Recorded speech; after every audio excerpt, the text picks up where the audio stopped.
கோயிலுக்குள்ள போறவங்க ஏன் கோயிலுக்குள்ளார போய் கர்ப்ப கிரகத்து பக்கத்துல இருந்து சாமி கும்பிடுறாங்கன்ற ரகசியங்களை நம்ம முன்னோர்கள் அன்னைக்கே பதுக்கி வச்சிருக்காங்கய்யா.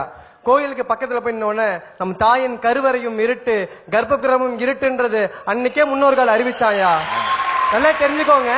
கோயிலுக்குள்ள போய் சாமி கும்பிட்டுட்டு வெளியே வந்தா நமக்கு மனசு நிம்மதியா இருக்குன்னு சொல்றோமே, அதுக்கு பின்னாடி அறிவியல் ஒளிஞ்சிருக்குன்றது எத்தனை பேருக்கா தெரியும்? கோயிலுக்குள்ள போறோம், கர்ப்ப கிரகத்தில் பக்கத்துல இருந்து சாமி கும்பிடுறோம்யா. கோயில் சாமிக்கு கீழே என்ன இருக்குன்றது நிறைய பேருக்கு தெரியாது. நான் சொல்றேன் கேட்டுக்குங்க. சாமியை வைக்கிறதுக்கு முன்னாடி நிறைய மந்திரங்களை சொல்லி எந்திரத்தை ஒண்ண வேண்டி அதை அடியில வைப்பாங்கயா.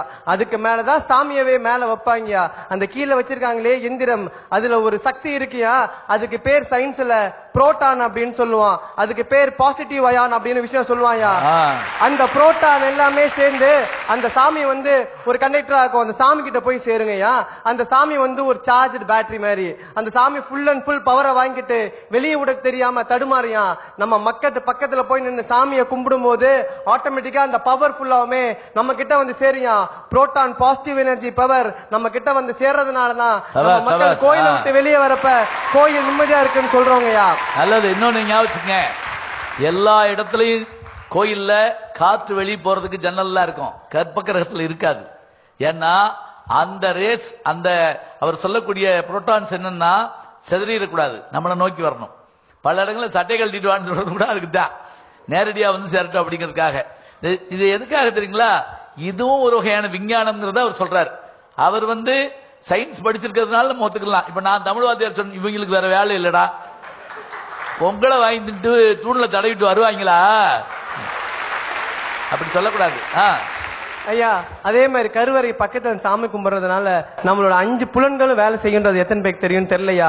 5 புலன் என்னன்னு சொல்லிடுறத: பார்ப்பது, நுகர்வது, சுவைப்பது, கேட்பது, தொடுவதுயா. நல்லா யோசிச்சு பாருங்க. சாமி தீபாரதனையை காமிக்கும் போது பாக்குறோம், மணி அடிக்கும் போது கேட்கிறோம், மந்திரங்களை உச்சரிக்கிறோம், அங்க இருக்க வாசனை நுகர்றோம், 10 வந்து தொட்டு கும்பிடுறோம் இல்லைங்களாயா? 5 சென்ஸுமே அந்த இடத்துல ஆக்டிவேட் பண்ணுதுயா. அப்படியே கோயிலை விட்டு கொஞ்சம் வெளியே வாங்கயா. அந்த பக்கம் பாத்தீங்கன்னா அரச மரமோ வேப்ப மரமோ இருக்கும். அங்க நிறைய பெண்கள் கர்ப்பம் தரிக்காம சின்ன சின்ன தொட்டியை கட்டி வச்சுட்டு சுத்திக்கிட்டு இருப்பாங்க. நம்ம முன்னோர்கள் மூட பழக்கமா பண்ணலையா? அங்கேயும் அறிவிலையும் மருத்துவத்தை ஒழிச்சு வச்சிருக்காயா. அங்க மரத்தை சுத்தி வரப்ப நல்லா தெரிஞ்சுக்கோங்க, அரச மரத்திலையும் வேப்ப மரத்திலையும் தான் அடிக்குவேட் ஆக்சிஜன் இருக்குன்னு சொல்லியிருக்கான். சாதாரண ஆக்சிஜன் இருக்குன்னு சொல்லல. வேப்ப மரத்தாலையும் அரச மரத்தாலையும் மட்டும்தான் ஆக்சிஜனை காலையிலையும் கொடுக்க முடியும், நைட்டும் கொடுக்க முடியும். அங்க கர்ப்ப பெண்கள் அந்த மரத்தை சுத்தி வரப்ப ஆக்சிஜன் உள்ள இன்ஹேல் பண்ணாங்கன்னா செல்கள் உயிர்ப்பிக்கும், நோய்கள் விலகும், கர்ப்பம் தரிக்கும் சொன்னதுனாலதான் மரத்தை சுத்தி வர சொல்றாங்கய்யா. அப்படியே நம்ம வீட்டுக்கு வருவோம்யா. அப்படியே வீட்டுக்கு வந்த உடனே நம்மளோட தமிழனோட பண்பாடு கையெடுத்து கும்பிடுறது. இது எத்தனை நிறைய பேர் தெரியும். ஆனா கையெடுத்து கும்பிடுறான், பக்கத்து வீட்லயும் கும்பிடுறான், நானும் கும்பிடுறேன், அவனும் கும்பிடுறான், நானும் கும்பிடுறேன் சொன்ன ஒளிய கையெடுத்துக்கு கும்பிடுறதுக்கு பின்னாடி அறிவியலும் மருத்துவம் எத்தனை தெரியும் தெரியல. நான் சொல்றேன், கையெடுத்து கும்பிட்டோம்னா இந்த கையில நுனியில் இருக்கிறது அக்கு பிரஷர் பாயிண்ட்யா. இந்த கையில நுனிக்கு அக்கு பிரஷர் பாயிண்ட். இந்த 10 விரலையும் ஒண்ணு சேர்க்கும் போது காது, கண்ணு, மூளை ஒரே நேரத்துல ரத்தம் அதிகமா பாயும். அதனாலதான் நம்ம ஆட்கள் அன்னைக்கே கண்டுபிடிச்சான் கையெடுத்து கும்பிடணும்னு சொல்லிட்டியா. அப்படியே அழகா வீட்டுக்குள்ள வராங்க. வீட்டுக்குள்ள வந்த உடனே நம்ம ஆட்கள் நிறைய சொம்பு தண்ணி கொடுத்து சாப்பாடு வைப்பாங்க, விருந்தோம்பல்னு சொல்லுவோம். நல்லா யோசிச்சு பாருங்க. ஃபாரின்ல போனோம் அப்படின்னா வந்து விருந்தோம்பல் வந்துட்டு நின்னுட்டு சாப்பிடுவாங்க, படுத்துக்கிட்டு சாப்பிடுவாங்க, எப்படி வேணாலும் சாப்பிடுவாங்க. ஆனா நம்ம மக்கள் மட்டும்தான் தரையில் உட்கார்ந்து தம்மனங்கால் போட்டுட்டு சாப்பிடுவாங்க. அதுக்கு பின்னாடி ஒரு மருத்துவ குணம் இருக்குன்னு எத்தனை பேருக்கு தெரியும்? ஒன்னே ஒண்ணு தெரிஞ்சுக்கோங்க, அந்த மருத்துவ ஹிரண்யா அப்படின்ற ஒரு நோய் எத்தனை பேர் கேள்விப்பட்டீங்கன்னு தெரியல. ஹிரண்யா, அது பேர் குடல் இறக்கம் அப்படின்னு சொல்லுவாங்க.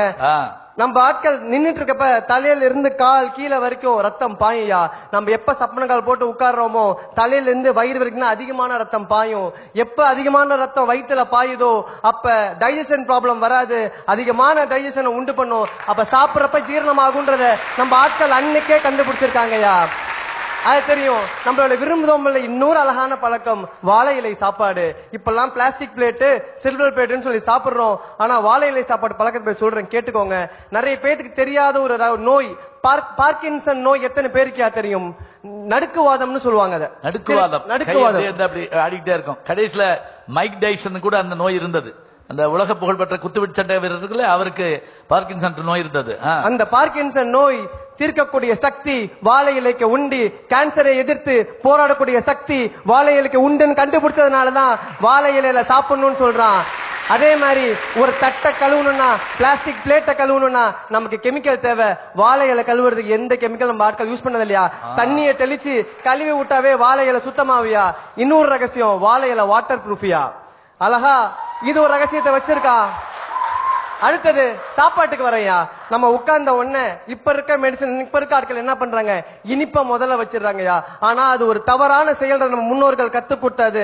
முதல்ல காரத்தை சாப்பிடணும், அப்புறம் இனிப்ப சாப்பிடணும்யா. ஏன் காரத்தை சாப்பிடணும்னு சொல்ற கேளுங்க. காரம் ஸ்பைசி ஃபர்ஸ்ட், ஸ்வீட் நெக்ஸ்ட்னு சொல்லியிருக்கான்.